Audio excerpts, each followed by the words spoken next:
Olá para cada um, eu sou o Rodolfo, faço parte do Bodega Literária e vim aqui mais uma vez para falarmos sobre livros, só que dessa vez para darmos continuidade ao nosso projeto de leitura nacional, naquele projeto O Raízes Lendo Brasileiros, e dessa vez, através do sorteio da minha latinha, como vocês já sabem, o escolhido foi o livro do Caio Fernando Abreu, que é esse livro, né, o mais conhecido que todo mundo conhece, na verdade, que é Os Morangos Mofados, nessa capa lindíssima que eu acho, né, que tem o Caio aqui atrás e tudo mais.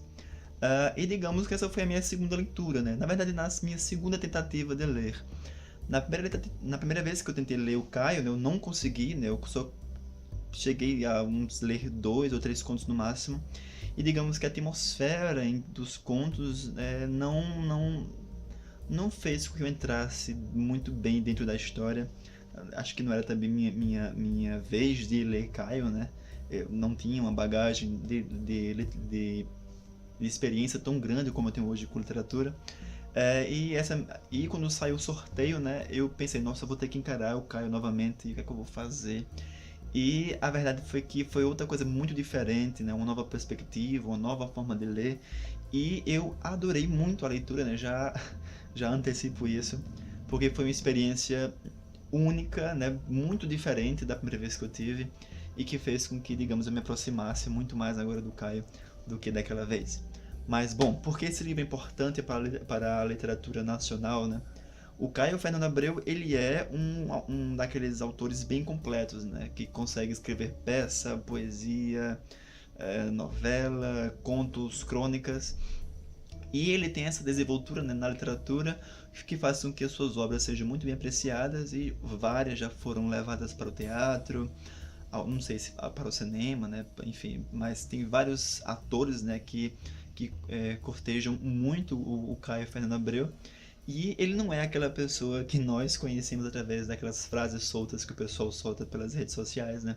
Esqueçam esse Caio Fernando Abreu, né? Porque aquelas frases, algumas até podem ser verdadeiras, tiradas dos livros dele realmente, mas as verdadeiras são frases muito desconexas, né, se forem tiradas assim ao solto, né, que dentro dos livros é que fazem muito mais sentido, né, e que não fazem com que o Caio seja tão piegas o quanto ele parece ser naquelas frases que soltam. Então a primeira dica que eu digo, né, e também para avisar, né, que esse vídeo não vai ser uma resenha sobre os contos, né, do livro, até porque seria meio sem graça passar para vocês conto por conto o que é que vai dizer, né? Caio Fernando Abreu como Clarice Lispector, né? Então você precisa ler para saber a experiência, para entrar dentro das histórias e viver cada um a sua própria experiência em si. Mas eu destaco aqui alguns contos, né, que eu gostei particularmente, que é Os Sobreviventes, Luz e Sombra, Transformações, que é lindíssimo, Sargento Garcia, que é espetacular, e por último, aqueles dois, que é o melhor de todos que eu achei dentro dessa obra, né? Mas Morangos Malvados foi lançado originalmente em 82 e é naquele fim de período, um período, digamos, em que o pessoal era um pouco rock, um pouco beat, naquela geração beat do Brasil, né, um pouco desencanada, um pouco rock and roll, enfim, né, aquela fase saindo da discoteca e tudo mais. Então é aqui nesse livro que o Caio Fernando vai trazer essa geração, né, para os seus contos e para as suas crônicas, mostrando um pouquinho da sociedade, um pouquinho de poesia, de conto, de protesto. Então por isso mesmo que o livro é importante também na questão de ser um livro de protesto, né, que vai dar voz a pessoas que são um pouco marginalizadas, né, ou seja, que são um pouco afastadas ali da sociedade, são viciados, são pessoas depressivas, são pessoas sem esperança. Então é isso que ele vai trazer aqui. Acho que das próprias experiências que o próprio Caio teve, né, porque ele sofreu muito com a ditadura da época, era por ser gay, né, e também pela doença que ele passou, né, até porque ele era soro positivo. Então ele vai trazer isso aqui para suas histórias, né, e o que faz com que seja uma experiência única. Mas daí vamos voltar pro enredo do livro, né. O Morangos Malvados vai ser dividido em 2 partes, em que a primeira é chamada de O Mofo, que são textos que são muito depressivos e que você vai sair meio que com um amargozinho, sabe, do que o Caio vai escrever. Então são contos sobre pessoas viciadas, que estão decaindo na vida, né? Que são marginalizados, que são um pouco depressivos, que são, não sei, sem sentido para a vida para elas, e que trazem pra gente um pouquinho de desesperança, assim, sabe? Eu, quando acabei essa parte do livro, eu tive que parar um pouquinho, porque é muito depressivo. Mas é um depressivo que tem um traço poético, sabe? Único, que faz com que seja maravilhosa a leitura. Já a segunda parte vai se chamar Os Morangos, e são contos, né, que no final trazem um pouco mais de esperança, personagens que não acabam com finais tristes, sabe? Existe aquele toque em que o narrador vai pegar na sua mão, vai nos abraçar, né? Dizer que a vida pode ser boa, assim, pensando de um lado mais positivo. E é também, como sempre, muito poético, muito profundo, né?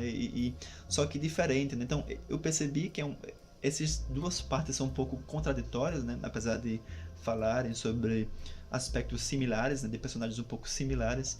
Mas a gente começa na primeira parte um pouco mais amarga, assim, um pouco mais profunda mesmo da alma humana, e vai partindo para algo mais esperançoso, né? Algo com um final mais amplo, assim, e mais cheio de alegria, diferente da primeira parte. E o cara que vai conseguir com muita maestria escrever alguns contos sobre relacionamentos, sobre identidade e até mesmo, como eu já falei, essa questão desse protesto, né, de dar vozes àquelas pessoas que não tinham nessa época em que ele foi escrito. E uma coisa que eu achei bem curioso, né, que nessa edição aqui da editora Agir, no final vai trazer uma carta que o próprio Caio escreveu em 79 para o seu amigo José Márcio Penido, em que ele vai explicar um pouquinho como foi o processo criativo para escrever esse livro, né, como é a lógica dele em ter inspiração, né, e tudo mais. E ele vai citar aqui como foi que ele conheceu Clarice Lispector, né? Ele vai dizer o seguinte, que eu conheci razoavelmente bem Clarice Lispector. Ela era infelicíssima, Zezinho. A primeira vez que conversamos, eu chorei depois a noite inteira, porque ela inteirinha me doía, porque parecia se doer também, de tanta compreensão sangrada de tudo. Te falo nela porque Clarice, para mim, é o que mais conheço de grandioso, literariamente falando. E morreu sozinha, sacaneada, desamada, incompreendida, com fama de meio doida, porque ela se entregou completamente ao seu trabalho de criar, mergulhou na sua própria trip e foi inventando caminhos na maior solidão, como Joyce, como Kafka, louco e só lá em Praga, como Van Gogh ou Rimbaud. Então eu achei bem curioso nessa forma como ele vai usar, né, a própria Clarice Lispector para dizer como a forma dele é de escrever, né, que é esse processo de entrega total para a escrita, esse processo de se doer, né, aquele entrega total que dói, assim, né, como se fosse um vômito para poder escrever as coisas tão sentimentais como eles conseguem escrever.